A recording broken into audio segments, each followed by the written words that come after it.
This is an instructional video on how to ambulate a patient with tethers. We define tethers as any line connected to the patient that can hinder movement and increase the risk of falls or injuries.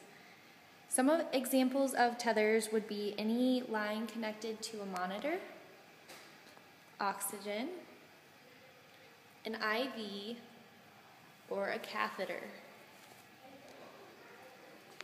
When you're planning to ambulate a patient, one of the most important things is to clear the pathway to make sure all obstacles are removed to decrease the risk of tripping. Remember, if your patient has more than 2 tethers, you need to have more helpers. Get an assistant. It's important to have a gait belt on your patient to help and have a hold for when you're transferring them. And also make sure they're wearing non-skid slippers to prevent more falls. Confirm that the bed is locked and it's at an appropriate height for your patient. If you have a tall patient, the bed will need to be higher. And if you have a short patient, like Verona, you will need to have the bed low and locked. Also, before moving your patient, assess that they are at an appropriate level of consciousness, and also have a wheelchair or walker within range of the bed. You need to limit your tethers, so talk to a nurse and she can saline lock the IV for you.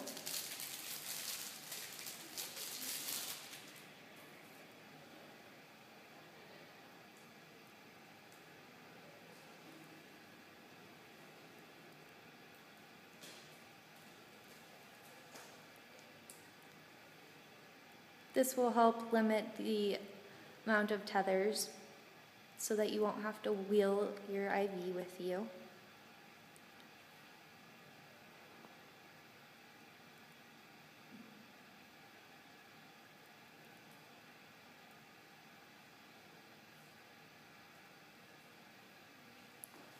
And you can also disconnect them from vital signs monitors while you are ambulating them.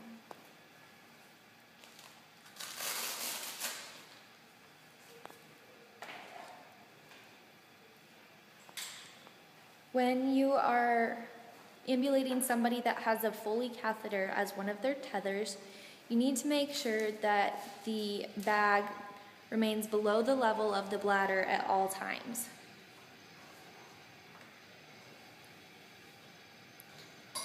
One of the ways you can do so is by hooking it on their walker or wheelchair below the level of their bladder, like Lauren is demonstrating now. You need to make sure that there's enough slack so that you're not causing tension on the urethra, and that will also prevent injury to your patient. Once you've assessed everything, you can go ahead and ambulate your patient. And if you are communicating with another individual, you can make sure to coordinate with them and talk to them, saying things like, "Will you take the oxygen tank and follow us with the wheelchair?" You need to keep the patient's safety in mind at all times and continue to assess them to see if they are comfortable, if they are feeling faint or dizzy, and if they can continue walking. If they're feeling short of breath and are unable to continue, you will want to assist them by sitting them in a wheelchair. Remember, communication is important, and you need to just take it one step at a time. That's it.